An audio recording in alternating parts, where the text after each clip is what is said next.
सैफुल्लाहिल मसलूल का नाम याद रखे। वो एक सैफुल्लाहिल मसलूल खालिद इब्ने वलीद रज़ी अल्लाह ताला अन्हु, जानते हो 125 जंगों में शिरकत किया, एक जंग में भी शिकस्त नहीं खाई। और एक जंग का हाल ये था, किस चीज पर हम सब की तवज्जो होनी चाहिए, वो तवज्जो का मैदान जंग में शरीक है और लड़ते लड़ते उनका हाल ये था, वो खुद फरमाते हैं एक बालिश्त जगह भी मेरे जिस्म में ऐसी नहीं है जहां तीर ना चुभाओ, तलवार ना लगी हो, पूरे जिस्म में कोई एक जगह भी एक बालिश बराबर बाकी नहीं, हर जगह जख्म थे। लेकिन एक मैदान में कहते हैं कि अचानक उनके गर्दन पर तलवार आ गई, सामने कुफार व मुशरिकीन है, बड़े बड़े पहलवान तलवार सोते खड़े थे, आपका अमामा गिर गया, आपका अमामा गिर गया मैदान जंग में। मुझे बताओ जान बचाना चाहिए क्यों अमामा उठाना चाहिए?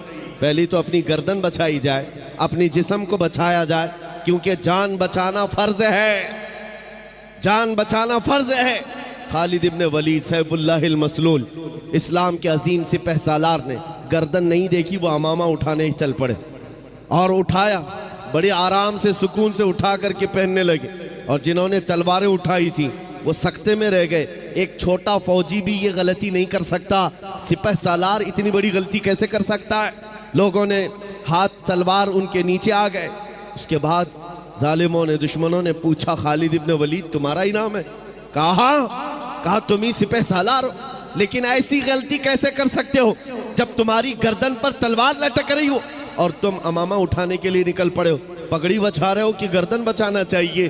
खालिद इब्ने वलीद ने मुस्कुरा कर कहा तुम्हें पता है मैं जिस जंग में भी जाता हूँ अल्लाह की मदद से फतह याबी जरूर मिलती है और फतह का झंडा गाड़ कर आता हूँ, लेकिन इसके पीछे राज ये नहीं है खालिद बिन वलीद अपने बाजुओं की ताकत पर भरोसा रखता हो और अपने बलबूते ये जंगों को फतह करता हो। मेरा विजदान और यकीन ये है इस अमामे मुबारका में रसूलुल्लाह के 3 मुँह मुबारका है, रसूलुल्लाह के 3 मुँह मुबारका हैं।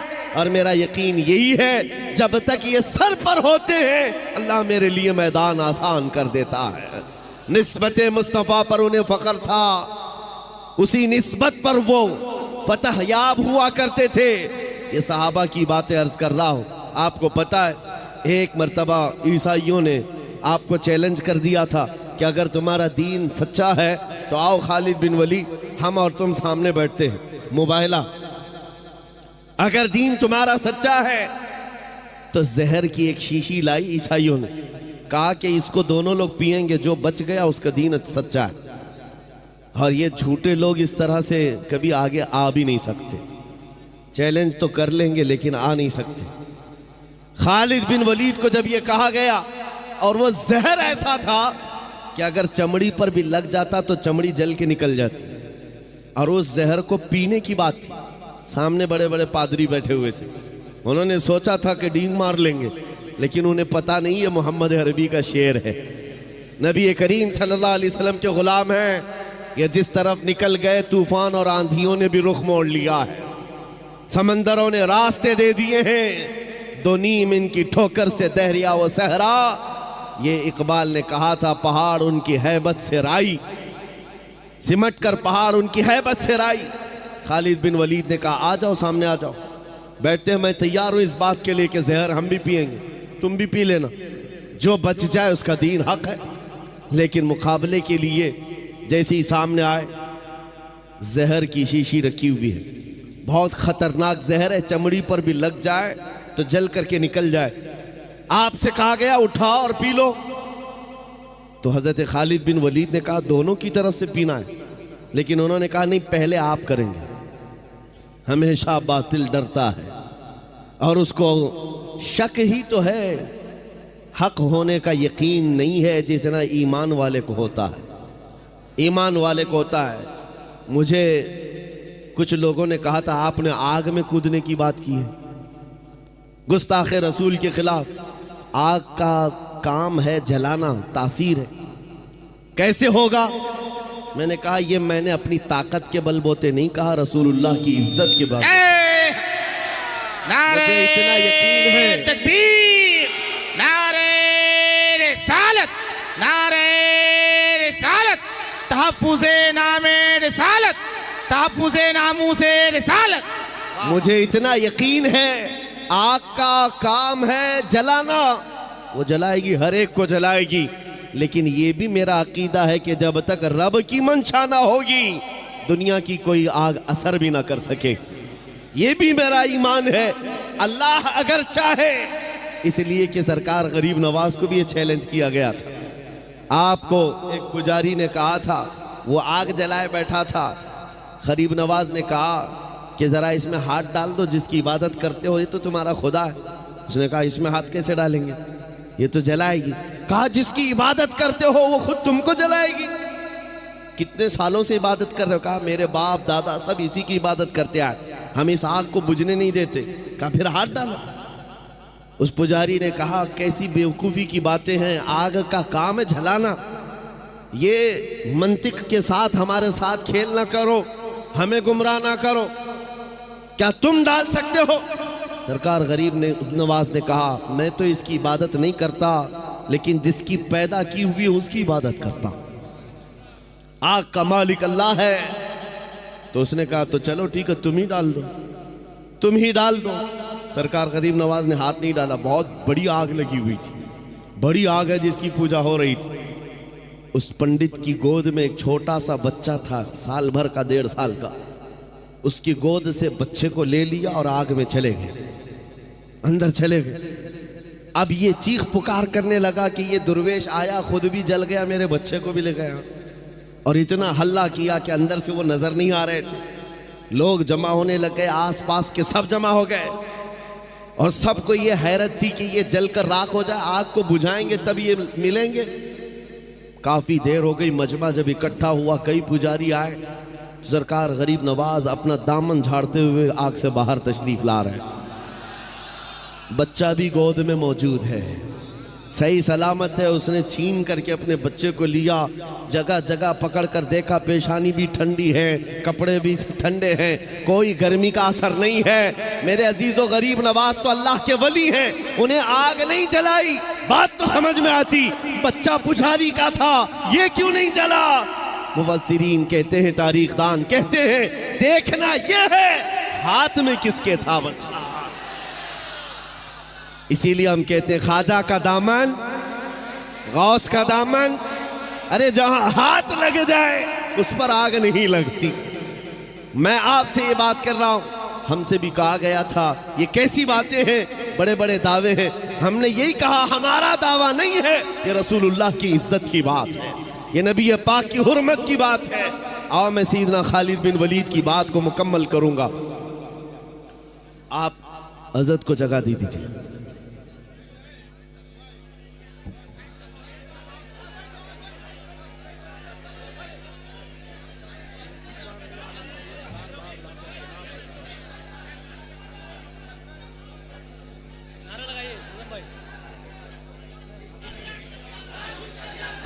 नारे तकबीर, नारे रिसालत, मसलके आला हज़रत, मसलके आला हज़रत, चश्मो चराग़े ख़ानदाने आला हज़रत, नबीर आला हज़रत, नबीर आला हज़रत, शहज़ादगाने क़मरे मिल्लत, शहज़ादगाने हुज़ूर क़मरे मिल्लत। नारे तकबीर, नारे रिसालत। जो जहाँ है वहीं बैठ जाइए हज़रत। बहुत अच्छी गुफ्तगू हो रही है, हज़रत बहुत मोहब्बत के साथ गुफ्तगू कर रहे हैं, आप हज़रत समाअत फरमाएं।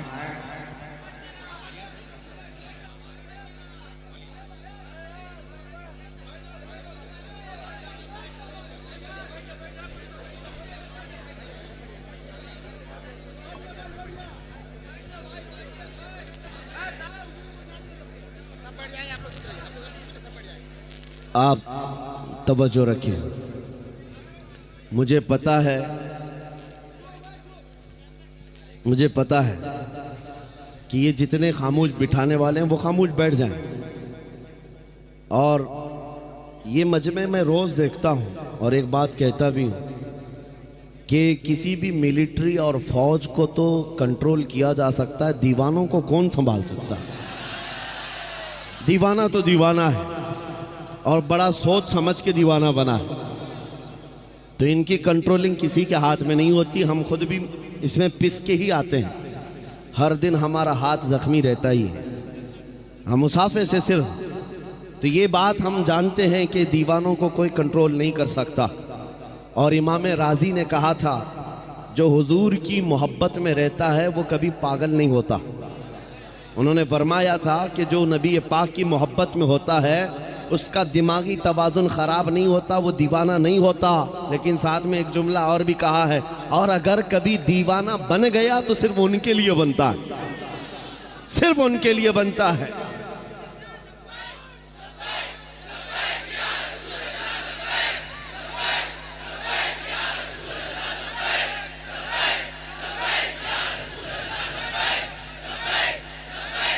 तवज्जो, अल्लाह करीम ये जज्बे सलामत रखे।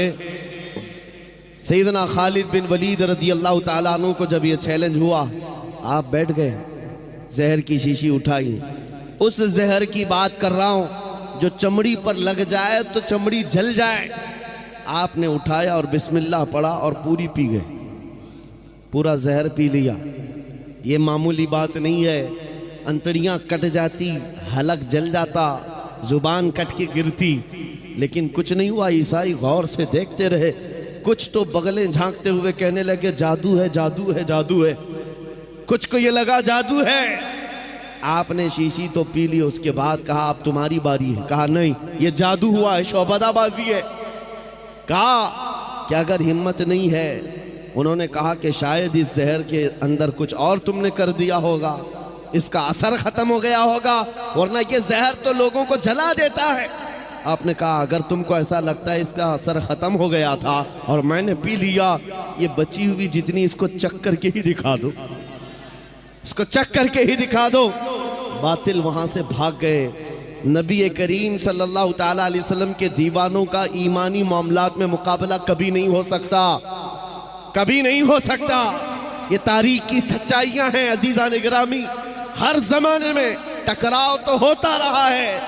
इनके पास ताकत का मुजाहरा करने के लिए हथियार तो हो सकते हैं, तलवारें हो सकती हैं, बंदूक बारूद सब कुछ हो सकता है, लेकिन ईमानी ताकत सिर्फ और सिर्फ नबी के गुलामों के पास, हुजूर के गुलामों के पास है। आपको पता है, यही खालिद बिन वलीद रज़ी अल्लाह ताला रोम के उन लोगों से जब मुकाबला करने के लिए गए जो लाखों की तादाद में थे, बादशाह और उसकी फौज सामने मुकाबले के लिए आई, तो खालिद बिन वलीद को उन्होंने टॉन्ट मारा था। कहा मदीने के निकले हुए ये सहरा नशीन, ये बादिया नशीन, जिनके कपड़ों में पैबंद लगे, पैरों में चप्पल नहीं, खजूर की घुटली पर पूरा दिन गुजारते, ये रूमियों का मुकाबला करने के लिए आए। वो रूमी जो ठाट बाट से रहने वाले, ऐश और इशरत और शराब कदमों पर रहने वाले, उन्होंने जब ये ताना मारा तो सैयदना खालिद बिन वलीद ने क्या कहा था पता है? रूम के बादशाह से कहा कि तुम उस कौम से मुकाबला करने के लिए आए हो जो तुम्हारी कौम शराब से जितनी मोहब्बत करती है उससे कई दर्जे ज्यादा मोहम्मद अरबी के गुलाम मौत से मोहब्बत करते हैं। तुमको शराब में जो नशा मिलता है वो हमें शहादत में मजा मिलता है। ये उस कौम से तुम टकरा रहे हो जिनके यहाँ मौत कोई हादसा नहीं, अरे वहां तो बढ़ बढ़ करके लोग आया करते थे, बढ़ करके आया करते। दुनिया को इसी बात का डर है। मैं एक सवाल करता हूं आप सबसे, कभी सोचा आपने, कभी सोचा दिल में, दिल पे हाथ रख करके बताओ, दुनिया की सबसे बड़ी सजा कुछ हो सकती है तो क्या होगी? मौत। इससे इसके बाद क्या होगा? एक बार मौत आनी है और दुनिया डराती इसी बात से। मौत सबसे बड़ी चीज है, उसके बाद तो कुछ नहीं होना है। आदमी मर गया तो उसके साथ क्या किया जाएगा? बस एक ही दर्द है मौत का जिससे दुनिया खौफजदा है। और यही बात आपसे निकालना चाहते हैं। वो उनके लिए हादसा है जिनको मरने के बाद जलना है, जलना है, जलना है। मोमिन के लिए मौत हादसा नहीं, मोमिन के लिए मौत तोहफा है। इधर आंखें बंद हुई, उधर मुस्तफा की जियारत। सामईन हजरात, ये प्रोग्राम आप सुन्नी जंक्शन की जानिब से समाअत कर रहे हैं।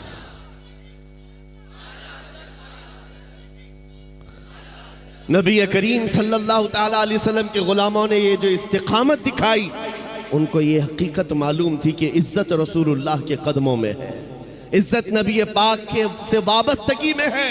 कुरान ने सच कहा है, वलिल्लाहिल इज़्ज़तु वली रसूलिही, इज़्ज़त अल्लाह की है, इज़्ज़त रसूल की। आज भी हम खोया हुआ वक़ार, हमारी खोई हुई इज़्ज़त वापस ले सकते हैं। बस नौजवानों के लिए शर्त यह है कि नबी के कदमों में ढूंढो, इज़्ज़त हुजूर के कदमों में ढूंढो, निस्बत हुजूर पाक सल्लल्लाहु अलैहि वसल्लम की हो, इसी बात पर फ़ख्र करो। तुम अपनी दूसरी चीज़ों पर फ़ख्र करना छोड़ दो कि तुम्हारे पास कितना माल है, कितनी जायदाद है, ओहदा क्या है, मनसब क्या है, ख़ानदान क्या है, प्रॉपर्टी क्या है, ये गिनवाना छोड़ दो। फ़ख्र करने की कोई चीज़ है तो हुजूर की ग़ुलामी पर फ़ख्र करो। आपको पता है वक्त का अबकरी इमाम मुजद्दिद आज़म, जिसके सामने वक्त के बड़े बड़े फ़कीह अपने ज़ानु अदब तय करते हों, बरेली का इमाम अहमद रज़ा खां फाजिल बरेलवी, जिनके हालात ये हैं बयान करते करते ज़ुबानें सूख गई, लेकिन अब तक उनके इल्म को बयान नहीं किया जा सका, उनके तमाम दीनी खिदमात को बयान नहीं किया जा सका।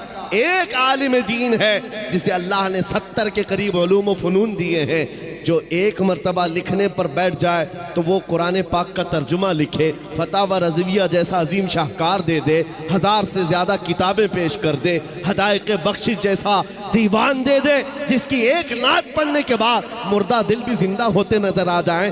ये सारे कमालात जिस इमाम के पास हैं, इल्म का हाल तो ये है कि वो कोहे हिमालय नहीं, वो ऐसा मीनार है जिसको देखने के लिए अच्छे अच्छों की टोपियां गिर जाएं। उस इमाम की बात कर रहा हूँ, इमाम अहमद रज़ा खां।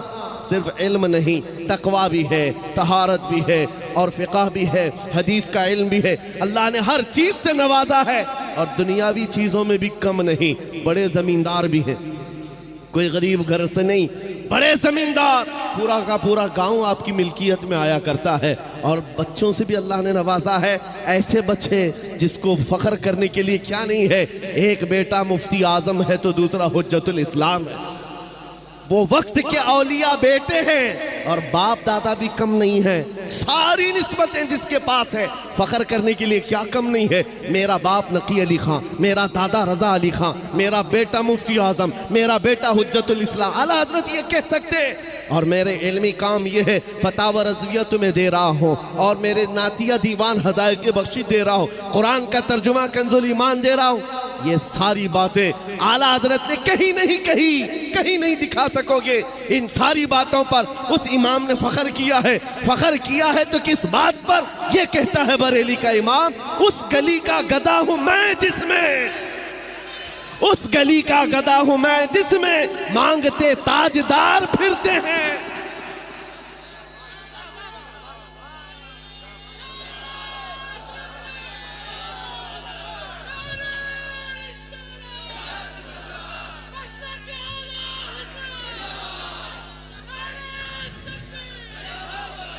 जिसके पास आज दुनिया में फ़ख्र करने के लिए छोटी मोटी चीज भी आ जाए, वो तो इतराता हुआ घूमता है।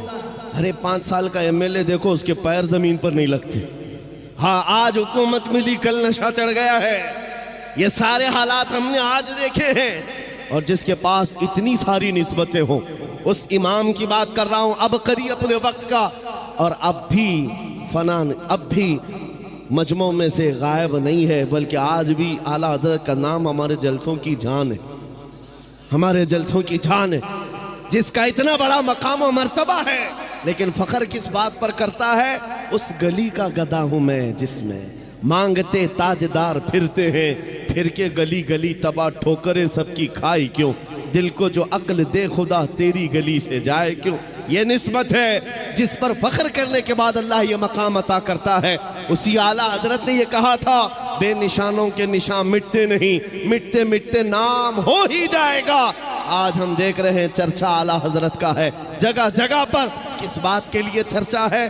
बंगाल में जाओ, बिहार में जाओ, गुजरात में जाओ, राजस्थान में जाओ, ये तो हिंदुस्तान के मकामात हैं। अरब के मिस्र में भी मैंने देखा मुस्तफ़ा जाने रहमत पढ़ते हुए लोगों को।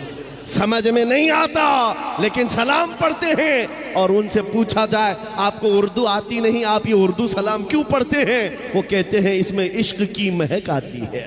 वाह वाह वाह, इश्क की बू आती है, खुशबू आती है। अज़ीज़ान गिरामी, मुल्के सुखन की शाही तुमको रजा मुसल्लम, जिस समत आ गए हो सिक्के बिठा दिए हैं। हमने आला हजरत को पढ़ा और देखा, चप्पे छप्पे में इनका जिक्र किस बात के लिए है। आज ऐ सुन्नियों बताओ, बार बार तुम नारा लगाते हो इश्क मोहब्बत, इश्क मोहब्बत, आला हजरत, आला हजरत। तुम में से किसने आला हजरत को देखा है? कौन जमाना पाया है? किसी को नहीं पता। लेकिन दिलों पर राज अभी भी चल रहा है, दिलों पर हुकूमत अभी चल रही है। वजह यह है कि उनको हम एहसास के साथ याद करते हैं, इकराम के साथ याद करते हैं, तो इसलिए नहीं है कि वो पठान कबीले से थे, बड़े जमींदार थे, बहुत बड़े आलिम थे। नहीं, इस बात के लिए दुनिया हर गली कूचे से याद करती है, डाल दी कल्ब में अजमत है मुस्तफा, सैयदी आला हजरत पे लाखों सलाम। यही एक बात है जो इंसान को जिंदा कर जाती है, जिंदा कर जाती है। बंगाल की इन खाड़ियों में कभी आने का हमने सोचा ही नहीं। मेरा इलाका और आपका इलाका बहुत अपोजिट है। मैं जुनूब हिंद से ताल्लुक़ रखता हूँ। हम बहुत दूर दराज से सफ़र करके यहाँ आए। उमूमन पहले ये होता कि आपके बंगाल से, बिहार से, यूपी से बड़े बड़े खुतबा उलमा हमारे यहाँ आया करते। कर्नाटक से यहाँ कोई आ रहा है, ये मैंने अपने हिसाब में देखा है। लेकिन इस बात के लिए भी मैं कहता हूँ, यह हमारा कोई फ़न नहीं, ये कोई हमारा फन या हमारा इल्म हमें यहाँ नहीं लाया है। आपके दरमियान इज्जतों के साथ जो मुझे नवाजा गया, वो भी सिर्फ बात इतनी ही है, जब तक के मदीने से इशारे नहीं होते, रोशन मेरी किस्मत के सितारे नहीं होते। जब तक बिके न थे तो कोई पूछता न था, या रसूल अल्लाह तुमने खरीद कर हमें अनमोल कर दिया।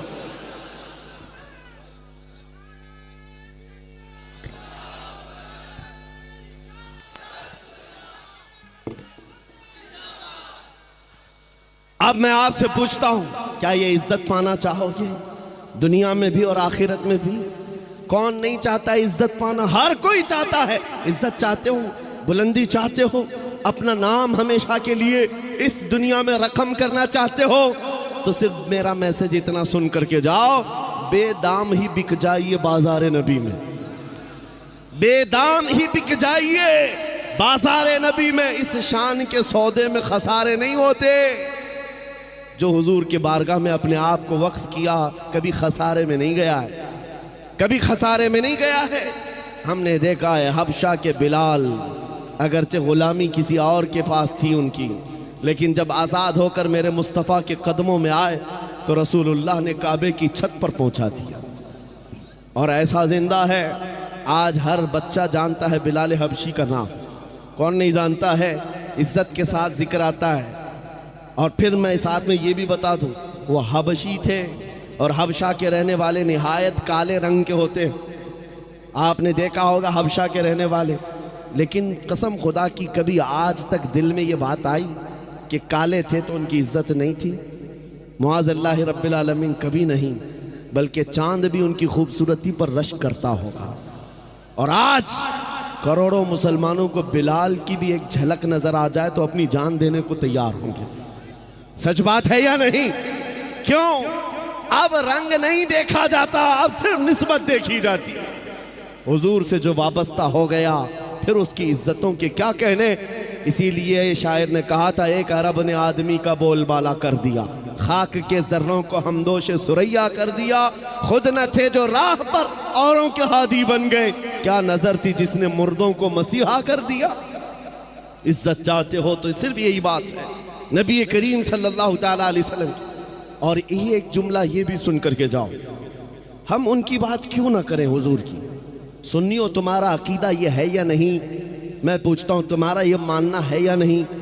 जो मुर्शिद गिरामी हुजूर ताजुल शरिया रहमतुल्लाह अलैह ने अपने कलाम में फरमाया था, जहां में उनकी चलती है। शेर सुना है आपने? जहां में उनकी चलती है, वो दम में क्या से क्या कर दे, जमीन को आसमां कर दे, सुरैया को सरा कर दे। ये हुजूर ताजुल शरिया ने फरमाया था, जहां में उनकी। ठंडे हो गए अभी आप? कलकत्ता वाले ठंडे कभी नहीं होते। मैंने आपसे कहा है कि अंदर का टेम्परेचर वही बरकरार रखो।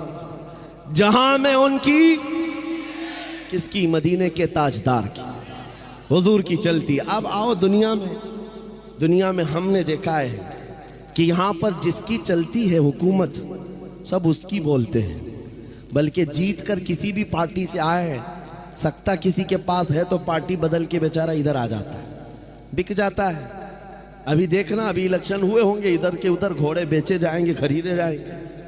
आपको पता है जिसके हाथ में हुकूमत आती है, बहुत सारे बड़े बड़े लोग बिक करके उधर चले जाते हैं। क्यों?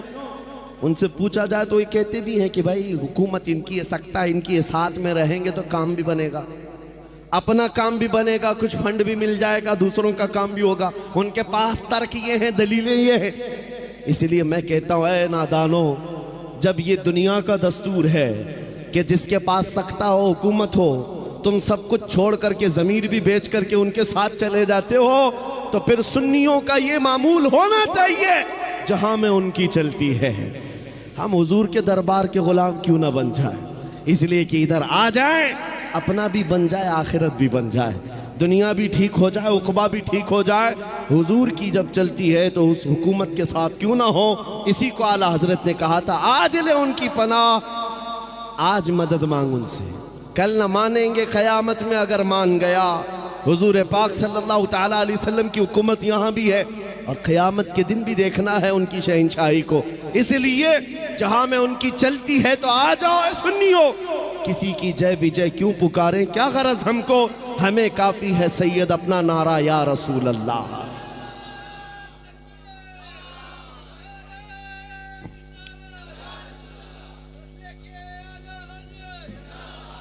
इज्जत के मुतालिक मैं बात मुकम्मल कर दूं, इज्जत किसकी? अल्लाह की है, इज्जत रसूल की है, इज्जत नबी पाक के गुलामों की है। बस समझ की देर है। कुरान साथ में ये भी कहता है, वलाकिन्नल मुनाफिकीन ला यअलमून, लेकिन मुनाफिक इस बात को नहीं जानते। इज्जत अल्लाह की है, इज्जत रसूल की है, इज्जत ईमान वालों की है। और ये इज्जत देखनी है तो अर्श हक है, मसनद रिफात रसूलुल्लाह की देखनी है। हश्र में इज्जत रसूलुल्लाह की, क़यामत के दिन तो सबको समझ में आ जाएगा। आज ज़्यादा से ज़्यादा हमारे साथ क्या किया जा सकता है? ज़्यादा से ज़्यादा वही किया जाएगा जो हमारे आबा व अजदाद के साथ किया गया, कभी कैद में, कभी फांसी पर, कभी कोड़ों पर, कभी जंजीरों में। इससे ज़्यादा क्या कर सकते हो? लेकिन एक बात याद रखना, इस्लाम जिंदा होता है हर करबला के बाद। हकीकत है या नहीं? हकीकत यही है। हालात आज जैसे भी हो, ऐ सुन्नियों, इस बात को याद रखो, इज्जत रसूलुल्लाह के साथ वाबस्ता होने में है। आपको कभी भी समझौते की ज़िंदगी पर मजबूर होना पड़े, समझौता कर लेना, पानी ना मिले, खाना ना मिले, कपड़े ना मिले, घर ना मिले, इस बात पर समझौता किया जा सकता है। लेकिन कसम रब्बे जुल जलाल की, अगर तुमसे ये कह दिया जाए रसूल पाक का नाम छोड़ दो और ज़िंदगी गुजारो, कभी नहीं हो सकता। जो जान मांगो तो जान दे दे, जो माल मांगो तो माल दे दे, मगर ये हमसे कभी ना होगा, नबी का जाहो जलाल दे दे। इस अजमत के साथ, इस निस्बत के साथ जो ज़िंदगी गुजारता है, मौला उसको सलामत रखता है। आओ उन कुत्तों से पूछो तुम्हारे नाम कहाँ चले गए, जो गुस्ताखियाँ करते थे, जो बैठकर भौंकते थे। वो अपने ज़माने में थोड़े दिनों के लिए शोहरत बटोर सकते हैं, लेकिन नाम जिंदा कभी नहीं रहेगा। अबू जहल, उतबा, शैबा ने भी हुजूर को गालियाँ दी थी। किसको याद है वो गालियाँ? याद है किसी को? पूरी दुनिया में से पूछ कर क्या आओ, पता नहीं क्या गालियां देते। हाँ, इतना मालूम है गुस्ताख थे, गुस्ताख थे। गालियां क्या देते किसी को नहीं याद है। इस तरह हर जमाने में आए हुजूर के खिलाफ भौंकने वाले और गालियां देकर चले गए, उनका निशान खत्म हुआ, ना उनका कलाम बाकी रहा, ना नाम बाकी रहा। लेकिन जो हसन बिन साबित ने रसूलुल्लाह की बारगाह में कहा था, वो आज तक महफूज है। क्या कहा था? व अहसनु मिन कलम तरक़त्तु आइनी व अजमलु मिन कलम तलिदिन निसाओ। या रसूल अल्लाह, आपसे ज़्यादा हसीन मेरी आंखों ने देखा नहीं, आपसे ज़्यादा खूबसूरत किसी माँ ने जना ही नहीं। उन्होंने जो हुजूर की बारगाह में कहा था, मौला ने उनका कलाम भी जिंदा रखा, उनका नाम भी जिंदा रखा। 700 साल के बाद हुजूर की वफात के शरफुद्दीन बूसीरी मिस्र के रहने वाले अजीम बुजुर्ग हैं। लकवा हो गया, फालिज हो गया, तो आपने कलम उठाया और हुजूर की शान में लिखना शुरू किया। हुवल हबीबुल्लज़ी तुरजा शफ़ाअतुहु लिकुल्लि हौलिन मिनल अहवालि मुक़तहिम मुहम्मदुन सय्यिदुल कौनैनि वस्सक़लैनि वल फ़रीक़ैनि मिन अरबिन व मिन अजमी या अकरमल ख़ल्क़ि माली मन अलूज़ु बिही सिवाका इंद हुलूलिल हादिसिल अममी वलन यदीक़ रसूलल्लाहि जाहु कभी इदल करीम तजल्ला बिस्मि मुंतक़िमी फ़इन्न मिन जूदिका दुनिया व दर्रतहा व मिन उलूमिका इल्मल लौहि वल क़लमी या नफ्सु ला तक़नती मिन ज़ल्लतिन अज़ुमत इन्नल कबाइर फ़िल ग़ुफ़रानि कल्लममी लअल्ल रहमत रब्बी हीना यक़सिमुहा तअती अला हसबिल इस्यानि फ़िल क़िसमी या रब्बी वजअल रजाई गैर मुनअकिसिन लदैका वजअल हिसाबी गैर मुनख़रिमी वल्तुफ़ बिअब्दिका फ़िद दारैन इन्न लहू सब्रन मता तदउहुल अहवालु यनहज़िमी व अज़ल लिसुहबि सलातिन मिनका दाइमतिन अला नबी बिमुनहल्लिन व मुनसजिमी थुम्मा रिज़ा अन अबी बकर व अन उमर व अन अली व अन उस्मान ज़िल करमी या रब्बी बिल मुस्तफ़ा बल्लिग़ मक़ासिदना वग़फ़िर लना मा मज़ा या वासिअल करमी मौलाय सल्लि व सल्लिम दाइमन अबदा अला हबीबिका खैरिल खल्क़ि कुल्लिहिम। शरफुद्दीन बूसीरी ने फालिज की बीमारी में याद किया था। देर किस बात की, उसी रात मेरे आका ख्वाब में तशरीफ लाए, जिस्म पर हाथ फेरा और चादर भी दे दी, कहा उठो। दूसरे दिन शरफुद्दीन बूसीरी कहते हैं सुबह उठा तो ना हाथ में लकवा है ना पैर में लकवा है, पैरालाइज हुआ था। सुबह उठते हैं तो कहते हैं कुछ भी नहीं, सही सलामत। और आका ने जो रात में चादर दी थी वो भी गोद में पड़ी हुई थी और घर में हसीन खुशबुएं आ रही थी। मैं एक बात कहता हूँ, ये वाक़या तो लोगों को याद है, लेकिन ये बताता हूँ आज भी बूसीरी का कलाम जिंदा। पढ़ते हो कि नहीं, मौलाया सल्ली व सल्लिम दाइमन अबदा। 700 साल पहले कहा हुआ कलाम आज भी जिंदा है। क्यों जिंदा है? गुस्ताख मर जाते हैं, नबी के आशिक जिंदा रह जाते हैं। हमेशा हुजूर के सदक़े में जिन्होंने इज्जत पाई है वो जिंदा रह जाते हैं। अभी आज के दौर में जिन कुत्तों ने हुजूर की शान में गुस्ताखियाँ की हैं, हो सकता है आपको मालूम होगा, आपके बच्चों को वो भी याद नहीं रहेगा। उनको पूछो कोई था तो उनको याद भी नहीं रहेगा, लेकिन उन आने वाले बच्चों के बच्चों के बच्चों को भी पूछो आला हजरत किसका नाम है, वो मचल के कहेगा। देखा नहीं होगा लेकिन मचल के कहेगा आला हजरत वही हैं जो बरेली के शाह हैं, जिन्होंने हजारों दिलों में इश्क़ मुस्तफ़ा डाल दी। ये सिलसिला कायम रहने वाला है। दुनिया गुस्ताखों को भुला देगी, आशिकों को याद रखेगी। हुजूर पाक की मोहब्बत में जितने इज्जत कमाई है, अल्लाह उसका नाम जिंदा रखता है। आज पूरी दुनिया में आला हजरत के चर्चे हुजूर की इश्क और उनके मोहब्बत की वजह से। इकबाल को लोग क्यों याद करते हैं? इकबाल के कैसे हालात थे, मुझे उससे कोई सरोकार नहीं, लेकिन दुनिया आज इकबाल का जिक्र करती है तो इसलिए कि उसके सारे अमाल एक तरफ, उसके सारे कलाम एक तरफ, उसकी सारी गज़लें एक तरफ, लेकिन एक बात जो उसने कही वो दिल को छू गया। कलाम क्या था कि मोहम्मद से वफा तूने तो हम तेरे हैं, ये जहां चीज है क्या लौहो कलम तेरे हैं। इस शेर ने इकबाल को जिंदा कर दिया, इकबाल को जिंदा कर दिया। और बारगाह मुस्तफ़ा में जब कहा था तो क्या कहा था नबी करीम सल्लल्लाहु अलैहि वसल्लम के लिए? मोहम्मद की मोहब्बत दीन हक की शर्त अव्वल है, इसी में हो अगर खामी तो सब कुछ नामुकम्मल है। ये वो बातें हैं जो इंसान को जिंदा कर जाती हैं। आप भी इन्हीं कलमात से जिंदा रह सकते हो। उनका जिक्र करो, हर दिल पे राज करो, उनकी बात करो, हर दिल पे राज करो। ये जुमला है, ये सिर्फ हवा का जुमला नहीं, असली हकीकत का जुमला है। और इंशाअल्लाह अज़ीज़ ये देखना आप लब्बैक का जो नारा गूंज रहा है, जगह जगह से हमने देखा, छोटा बच्चा हो कि बूढ़ा हो कि जवान, हुजूर के इश्क में अब लब्बैक पुकारने लग गया। और ये नारा ऐसा है, ऐसा नारा है कि इस नारे सामईन हज़रात, ये प्रोग्राम आप बहुत सारे लोगों सुन्नी जंक्शन की जानिब से समाअत कर रहे हैं। उनको पता नहीं है, वो तर्जुमा नहीं जानते हैं। उनको पुकार करके कहो जो लब्बैक के नारे से उलझ रहे हो, उनको लगता है ये पाकिस्तान का नारा है, वहां से आया हुआ, यहां से आया हुआ नारा नहीं, ये हर मोमिन का नारा है। और मैं उनसे कहता हूं हम तुम्हारे बाप को नहीं पुकार रहे, अल्लाह के नबी को पुकार रहे। ताजदार मदीना की बारगाह में जब मोमिन ये कहने लग जाए ऐ अल्लाह के रसूल मैं हाजिर हूं, लब्बैक या रसूल अल्लाह का मतलब यही होता है ऐ अल्लाह के रसूल मैं हाजिर हूं।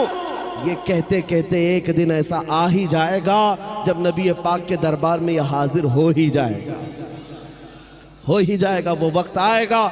इसलिए ऐ सुन्नियो ये चीज भी जिंदा रहेगी, इसलिए कि तुम्हें जो रमक और दमक दी गई है वो नबी के सदक़े में दी गई। सुन्नियों को ये बात समझाने की जरूरत नहीं है, हमारे पास जो कुछ भी है वो किसका सदका है? रसूल पाक का सदका है।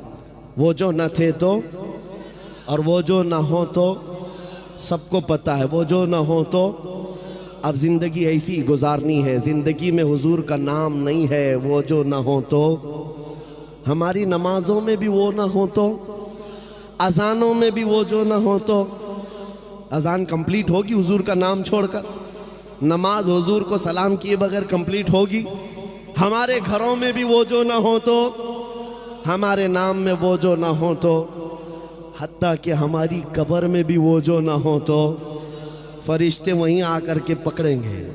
बहुत सारे लोग सवालात के बारे में समझते हैं, ये पूछा जाएगा तेरा रब कौन है, तेरा दीन क्या है। तीसरा सवाल क्या है, हुजूर को दिखाकर पूछेंगे इनके बारे में क्या कहता था। हाँ वहीं आकर के रुकना है, मुनाफिक वहीं अटकेगा, वो कह देगा मेरा रब अल्लाह है, मेरा दीन इस्लाम है, और इनके बारे में अरे सलाम भी नहीं पढ़ता था, जानता ही नहीं था। और इधर बरेली वाला पुकार कर कहेगा अब तो पाए नाज से आए फरिश्तों क्यों उठूं, अरे मर के पहुंचा हूं यहां इस दिलरुबा के वास्ते।